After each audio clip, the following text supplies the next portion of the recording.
Paz do Senhor, meus queridos, que prazer estar com vocês mais uma vez.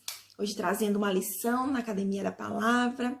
Nós vamos continuar estudando o livro Saia do Raso, do pastor Drummond. E eu trouxe um capítulo, que é o capítulo 9, intitulado Profeta Prostrado. De joelhos diante de Deus, de pé diante dos problemas. É um capítulo maravilhoso que nos traz um direcionamento para esses dias de aflição que nós estamos passando. E eu gostaria já de começar pedindo que os irmãos construíssem em suas mentes uma imagem, uma figura. Quando nós pensamos em pessoas de fé, quando eu imagino uma pessoa de fé, o que vem na nossa mente? Acho que para a maioria, como eu, pensa logo em grandes pregadores nos seus púlpitos, declarando a palavra de Deus, ou até mesmo em evangelistas, nas suas grandes cruzadas, arrastando multidões, ou em profetas anunciando a vontade de Deus. Mas essas imagens não são equivocadas, realmente. Mas elas são incompletas, elas são superficiais, elas são rasas. Se nós tomarmos esses homens de fé como modelos ou exemplos a serem seguidos, existe uma parte importante da trajetória, da caminhada da fé, que muitas vezes não é mencionada. Nós vamos descobrir ao longo desse capítulo que parte é essa. O autor do livro, ele começa trazendo a ilustração do profeta Jeremias. Jeremias, ele profetizou ousadamente e pelo mesmo motivo ele foi perseguido. Ele foi preso, ele sofreu violência, mas mesmo assim ele continuou acusando aqueles que o prenderam. Logo depois, a palavra nos fala que ele se humilhou diante de Deus, ele confessou as suas fraquezas e deu louvor a quem é o único digno de receber louvor. Então ele realmente é um exemplo, de um profeta que permaneceu de pé diante da perseguição sofrida, mas que se rendeu, se humilhou e se prostrou diante de Deus em adoração. Assim como Jeremias, a Bíblia nos traz outras figuras, outros modelos, outros exemplos de homens de fé. Como, por exemplo, Pedro, o mesmo Pedro, que pregou para multidões, que desafiou líderes religiosos, foi o mesmo Pedro que subiu num terraço para orar e se submeteu à correção de Deus. Paulo também é outro exemplo, mesmo Paulo que debatia com os judeus, que trouxe na luz da palavra a verdade de que Jesus é o Cristo. É o mesmo Paulo da prisão em Filipos, que teve os pés e as mãos acorrentados, mas que tinha um louvor em seus lábios. Então, todos esses pregadores são exemplos de pessoas que perseveraram diante dos problemas, mas que se renderam à soberania do seu Senhor. Outro exemplo de homem, de pessoa de fé, que pode ser incorporado naquele grupo de pessoas que nós acabamos de falar, é Jacó. A palavra, ela nos diz em Hebreus capítulo 11, versículo 21, que pela fé, Jacó, que estava para morrer, abençoou cada um dos filhos de José e, apoiado sobre a extremidade do seu bordão, adorou a Deus. Jacó, revestido da unção profética, ele abençoou a sua descendência, proferiu a realidade que haveria de se cumprir e ela se cumpriu realmente. Porém, a palavra profética por si só, ela não é suficiente, ela não basta, ela precisa ser acompanhada pela fé do profeta. Olha o que a palavra nos diz em Romanos 12, 6. Temos, porém, diferentes dons segundo a graça que nos foi dada. Se é profecia, segundo a proporção da fé. O que esse versículo nos diz? Que o ato em si não é unilateralmente divino. Que Deus espera de nós uma interação, uma cooperação. Note que não somos operadores. Quem opera todas as coisas é Ele. Nós somos cooperadores durante esse processo. Então, a palavra profética, ela sempre vem de Deus. Porém, nós precisamos ter fé no que ele nos disse, nós precisamos crer no que ele nos disse e declarar a palavra sobrenatural sobre o mundo natural. Deus, ele é poderoso, né, para fazer sozinho, para profetizar, poderia profetizar sozinho sobre o vale de ossos secos e a partir dali surgiu um exército, sim. Porém, ele, na sua infinita bondade e soberania, ele escolheu usar o homem nesse processo. Tanto que ele conduziu o profeta Ezequiel para o vale. E ali ele perguntou: acaso poderão reviver esses ossos? E depois de uma interação de fé e uma submissão do profeta, ou seja, ele estava cooperando no processo, Deus falou: profetize. Então Deus, sozinho, ele seria suficiente para trazer vida onde existe morte. Porém, ele se alegra em escolher pessoas que creem na sua palavra e que estão ali obedientes e submissas para, profetizar a sua palavra e as circunstâncias mudarem. Retomando, a história de Jacó, nós devemos ter atenção, para duas ações que Jacó realiza. Ele realmente abençoou a sua descendência, mas nós devemos ter um foco maior no que ele fez depois.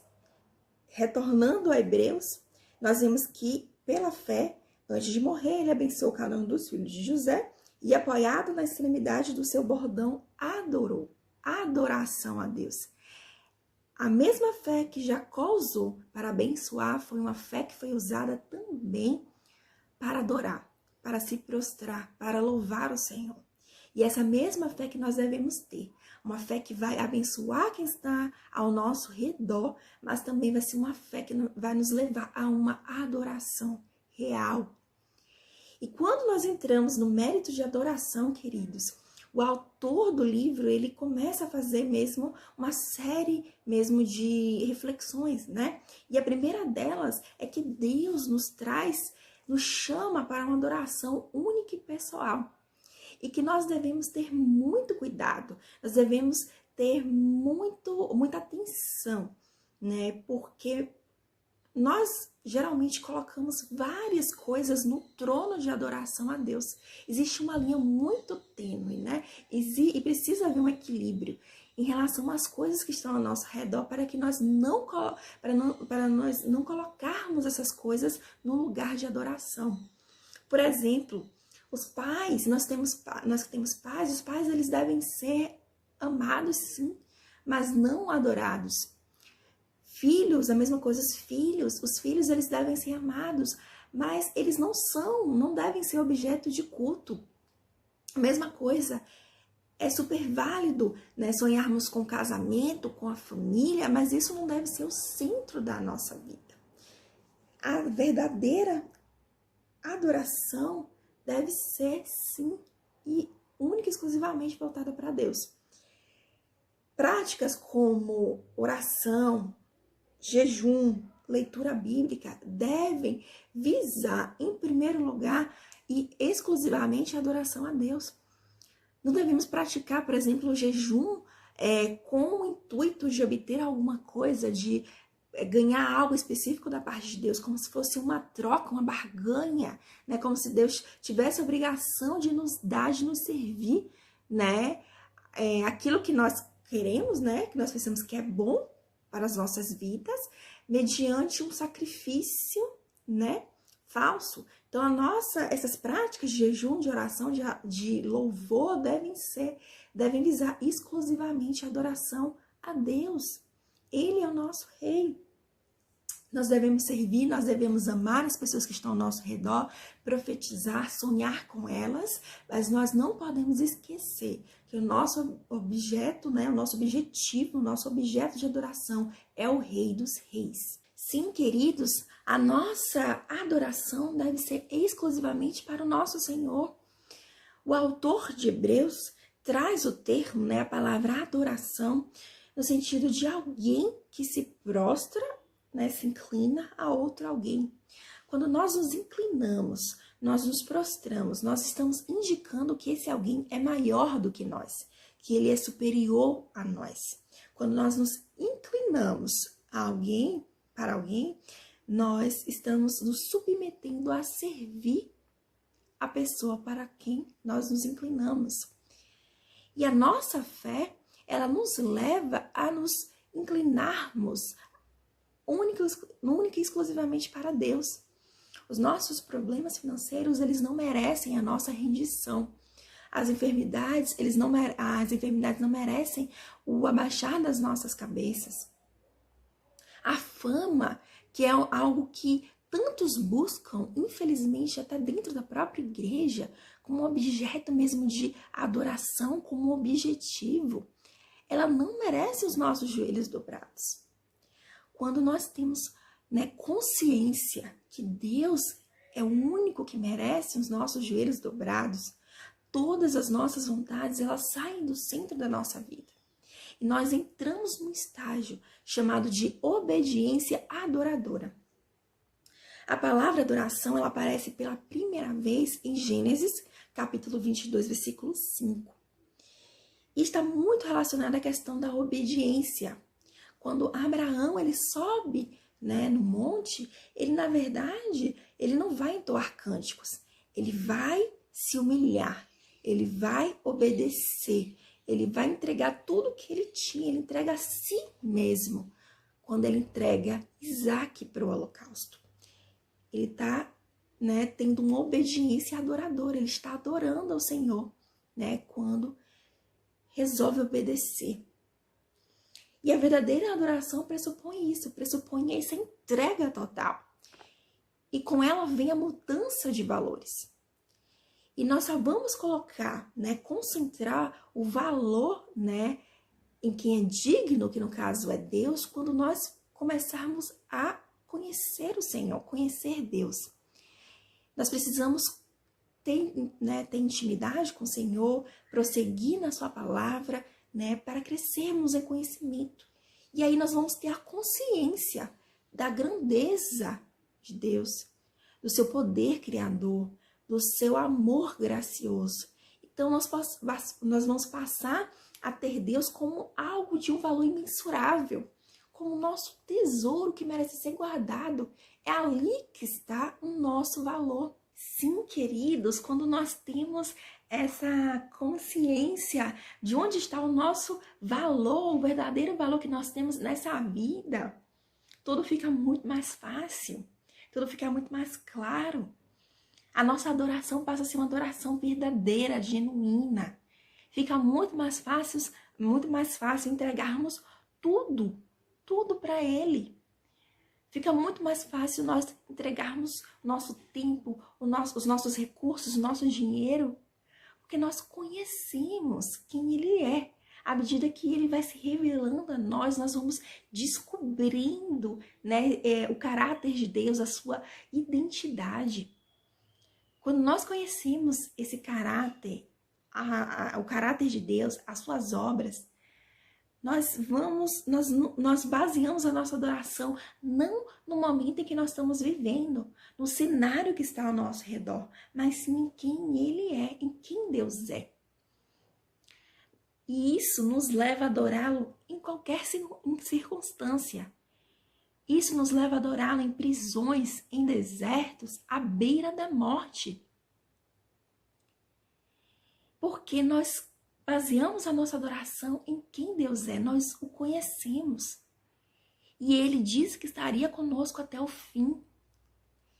Então, o que eu trago de reflexão hoje, de mensagem para a gente meditar mesmo, é que o Senhor está à procura dos verdadeiros adoradores.